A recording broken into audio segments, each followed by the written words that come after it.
Good morning, student. Welcome in 10th English classroom. I am Mrs. Vandana Gamne from Hindi Madhyamik Vidyalaya Nasik, which is run by Krantivir Vasantrao Narayan Rao Naik Education Society Nasik.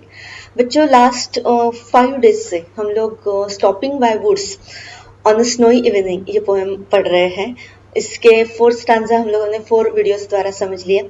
5th video में हम लोगों ने poetic appreciation देखा और आज हम लोग poem की जो सारी एक्टिविटीज है एज यूजुअली वो हम लोग देखने जा रहे हैं. फर्स्ट इस टाइप की एक्टिविटीज देखेंगे और फिर टेक्स्ट बुक पे जो एक्टिविटीज आती है वो देखेंगे. तो फर्स्ट एक्टिविटी देखो. फर्स्ट एक्टिविटी में फर्स्ट क्वेश्चन है where has the poet stopped. Poet जो है हमारे वो कहाँ पे स्टॉप्ड हुए हैं. स्टॉप्ड मतलब रुके हैं. कहाँ पे रुके पता है ना. फर्स्ट स्टांजा में दिखे ना. The poet has stopped in a would. Would में स्टॉप हुआ है ना. फर्स्ट स्टांजा की फर्स्ट लाइन है the poet has stopped in a would. Second question है What season of the year is described here? इससे तो हमें खुद सोचना है. What season of the year? कौन सा सीजन दिया है इस ईयर का. कौन सा सीजन डिस्क्राइब किया मतलब वर्णन किया. कौन सा सीजन है यहाँ पे. तो स्नोई इवनिंग है मतलब क्या होना चाहिए. विंटर सीजन होना चाहिए. विंटर मतलब ठंड का मौसम है तभी तो स्नोफॉल होता है ना. So it is a winter season. Next, what time of the day is described here? What time? Time कौन सा डिस्क्राइब किया. डिस्क्राइब मतलब वर्णन. तो यहाँ पे दिया है देखो darkest evening of the year. Second stanza जो है उसकी लास्ट लाइन है it the darkest evening of the year. Evening से पता चलता है टाइम कौन सा है. इवनिंग है. लास्ट क्वेश्चन देखो on what date every year is the darkest evening. कौन से दिन को डार्केस्ट इवनिंग होती है. तो जनरल नॉलेज का क्वेश्चन है लेकिन जैसे मुझे याद है वो 22 दिसंबर होती है कि जिस दिन डार्केस्ट इवनिंग होती है. और उसके बाद नेक्स्ट क्वेश्चन है list the sounds mention in the poem. Poem में कुछ साउंड्स आए हैं उसके आपको लिस्ट करने. तो एक्सप्लेन करते समय मैंने थर्ड स्टांजा में एक्सप्लेन किया था कि 3 साउंड्स आए. तो पहला तो jingling of the bells of the horse. Horse की जो बेल्स थे उसकी जिंगलिंग साउंड था. सेकंड साउंड जो था तो sweep of easy wind. Mild wind का जो स्वीपिंग साउंड जो था वो आ रहा था. और थर्ड साउंड जो था वो डाउनी फ्लेक्स. स्नो फॉलिंग हो रहा था. डाउनी फ्लेक्स उसके छोटे छोटे टुकड़े जो थे वो गिर रहे थे उसका साउंड आ रहा था. So what are these 3 sounds. The first sound is jingling sounds of the bells. Second sound is mild mild wind जो था उसके ब्लो का साउंड आ रहा था. और थर्ड साउंड जो था वो डाउनी फ्लेक्स का साउंड था. और लास्ट क्वेश्चन है देखो why does the traveller have to leave the lovely woods. वाह मतलब क्यों वो ट्रैवलर को लवली वुड सुंदर जो वुड्स जो थे जंगल को छोड़कर क्यों निकलना पड़ रहा था. तो लास्ट 2 लाइन्स में आया देखो. लास्ट स्टांजा की the woods are lovely dark and deep but I have promises to keep and miles to go before I sleep and miles to go before I sleep. तो आपका जवाब क्या होगा. The traveler have to leave the lovely woods because he have to keep the promises and miles to go before the final sleep. ये आपका जवाब होगा. तो इस टाइप के क्वेश्चंस जो है हमारे वो सब अभी खत्म हो गए. हम लोग चल रहे हैं वर्कशॉप की तरफ. यहाँ पे वर्कशॉप आया है. तो फर्स्ट क्वेश्चन देखो वर्कशॉप पे आया है put mark in front of true statements and false statements. और ट्रू पे ट्रू करो फॉल्स पे रॉन्ग करो. 4 सेंटेंसेस दिया A B C D. तो फर्स्ट है the speaker stops to watch rain falling among the trees. Speaker किस लिए रुका है. रेन देखने के लिए रुका है क्या. नो ये इसलिए क्या है रॉन्ग है. सेकंड B जो है the owner of the woods is known to the speaker. Owner जो था वुड्स का जंगल का मालिक को स्पीकर जानता है ना. हाँ तो ये क्या है सही है. ये क्या है ट्रू है. उसके बाद C the horse is worried about the cold and wants to keep going. Horse जो है वो किस लिए वरीड था. उसका मालिक आगे नहीं जा रहा था इसलिए वरीड था. यहाँ पे क्या बोला है ठंड की वजह से वरीड था क्या नहीं. इसलिए सी क्या है रॉन्ग है. उसके बाद D the speaker doesn't emphasise upon the beauty of woods he is passing through. Speaker जो है वो ब्यूटी एम्फसाइज नहीं कर रहा था जिस जंगल से वो जा रहा था, सही है क्या? वो तो ब्यूटी एम्फसाइज कर रहा है, इस पोएम में पूरा क्या है उसकी, उसने ब्यूटी ही एक्सप्लेन की है। तो ये सेंटेंस भी क्या है, रॉन्ग है। तो डी भी क्या है, रॉन्ग है। फिर उसके बाद activity number 2, find out lines from the poem as proof for the following explanation. Following explanation के लिए लाइन्स दी है, देखो हम लोग देखते हैं, एक 2 मिनट के लिए रुको। फर्स्ट है देखो,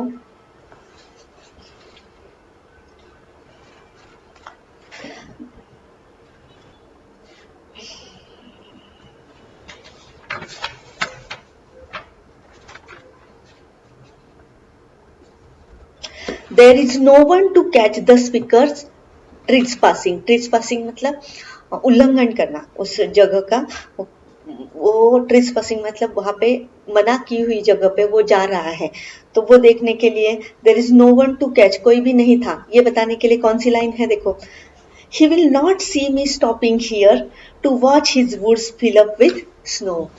फर्स्ट स्टैंजा की देख सकते हैं, फर्स्ट स्टैंजा की सेकंड और थर्ड एंड फोर्थ लाइन है।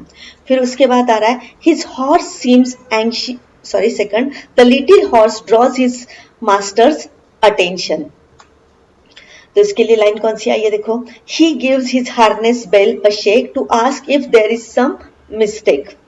किस में आया है, थर्ड स्टैंजा की 2 लाइन्स है, first 2 lines, he gives his harness bell a shake to ask if there is any mistake. Third C जो है, his horse seems anxious to keep going, उसका क्या है, my little horse must think it queer to stop without farmhouse near. कहाँ पे है ये, second stanza की फर्स्ट 2 लाइन्स है, my little horse must think it queer to stop without a farm house near. फिर D जो है, the speaker prefers to stay but is force to move onwards. जो लास्ट स्टैंजा है उसका देखो, first 2 line, the woods are lovely dark and deep but I have promises to keep. D का मिल गया। नेक्स्ट लास्ट है, the poem is set in a bygone era. ये जो पोएम है वो बेगॉन एरा की, अब ये सवाल कभी बोर्ड में भी आता है, तो बेगॉन एरा ये जो है वो कंसेप्ट पहले आपके क्लियर होनी चाहिए। बेगॉन एरा का मतलब क्या है, the things happened in the past, भूतकाल में जो हो चुका है उसे बेगॉन एरा कहते हैं। जब कोई नॉस्टैल्जिक होता है, नॉस्टैल्जिक मतलब पुरानी यादें आती है, तो हम कहते हैं कि उसको बेगॉन एरा की यादें आ रही, मतलब पुरानी यादें आ रही है, तो बेगॉन एरा की है। The poem is set in a bygone era, poem Baygon era में सेट हुई है, इसके लिए कौन सी लाइन है देखो, he gives his harness bells a shake shows that the poem is set in the bygone era. He gives his harness bell, उसने अपनी हार्नेस बेल मतलब पुराने जमाने में हार्नेस बेल आजकल वो दिखाई नहीं देती है, तब के जमाने की है ये उससे हमें पता चलता है, आया समझ में। तो ये सेकंड एक्टिविटी भी समझ में आई होगी। फिर उसके बाद थर्ड एक्टिविटी है देखो, the poem is believed to have reference to the poet's life itself. मैंने पहले ही बताया था ना कि पोएम का रेफरेंस है पोएट की खुद की लाइफ से। What could be the following signify, उसको सिग्निफाई करना है आपको, ए से ई तक आपको दिए हैं और ब्रैकेट में वर्ड्स दिए वो आपको उसमें भरने हैं। देखो द स्पीकर्स जर्नी वो किससे सिंबलाइज करती है, स्पीकर की जर्नी जो है वो किससे सिंबलाइज करती है, पहले इसमें देखो देख रहे हैं आप, लाइफ, स्पीकर की जर्नी मतलब क्या है, लाइफ है, ऊपर आया है शब्द देखो। फिर उसके बाद स्नोई इवनिंग, स्नोई इवनिंग मतलब मैंने बताया था ना शाम, तो शाम के लिए क्या शब्द आया है यहाँ पे, क्या है, जिंदगी की शाम मतलब क्या है, ओल्ड एज। फिर उसके बाद lovely deep and dark woods, उसके लिए क्या है, एवर लास्टिंग पीस, जिंदगी भर हमेशा के लिए जो शांति मिलती है उसे क्या कहते हैं, lovely deep and dark woods, वो क्या है, एवरलास्टिंग पीस है। फिर उसके बाद प्रोमिसेस, प्रोमिसेस के लिए शब्द कौन सा है, ड्यूटीज, जिंदगी के ड्यूटीज, और स्लीप का मतलब क्या है, डेथ, आखिरी नींद। फिर उसके बाद एक्टिविटी नंबर 4 स्टांजा के दिए हैं। फर्स्ट स्टांजा का दिया है ए बी ए, हम लोगों ने देखा था कि फर्स्ट 3 स्टांजा की क्या है, ए बी ए।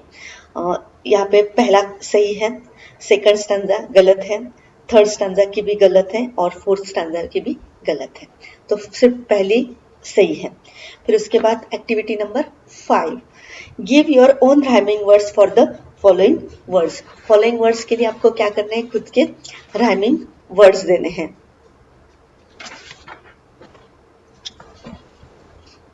फर्स्ट है हाउस, हाउस के लिए भी कोई भी आप कर सकते हैं। हाउस के लिए क्या, माउस, स्पाउस, कुछ भी ले सकते हैं। फिर इसके बाद वुड्स, वुड्स के लिए हम लोग क्या कर सकते हैं, गुड्स, मुझे जैसे याद, आप अपने मन से कुछ भी लिख सकते हैं।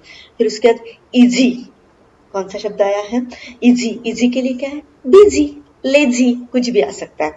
फिर उसके बाद विंड, विंड के लिए क्या हो सकता है,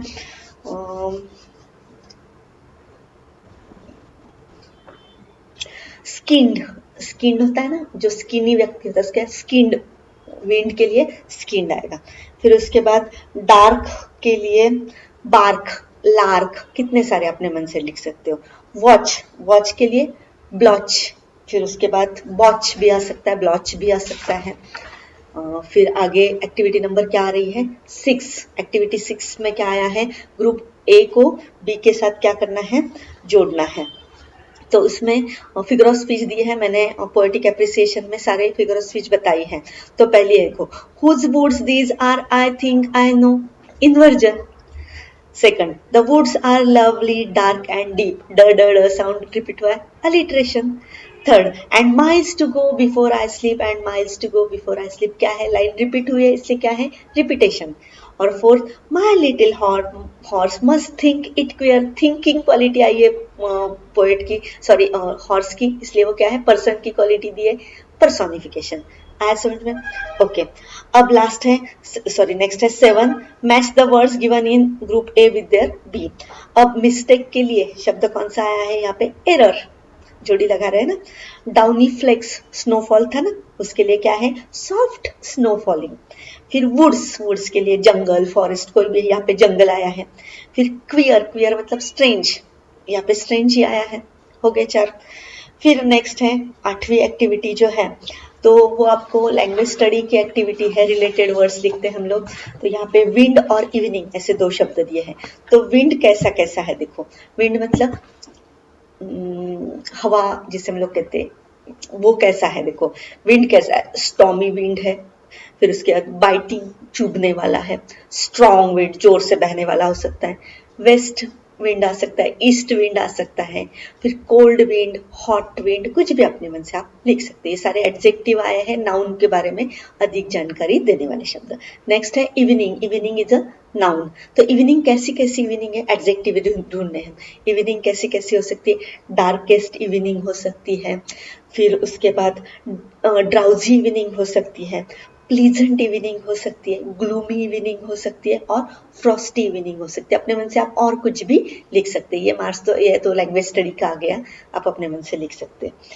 और फिर बाकी की, ठीक है, राइटिंग स्किल की एक्टिविटीज हैं। तो आई होप कि यहाँ तक जो सारा एक्टिविटी वर्कशॉप जो था इस पोएम का, वो हम लोगों ने देखा। इस पर आपके क्वेश्चन टेस्ट होगी इसके बाद, इसके लिए आप तैयार रहिए। तो अगला जो लेसन है लेट्स मार्च, उसके साथ हम लोग फिर से मिलेंगे। तब तक धन्यवाद।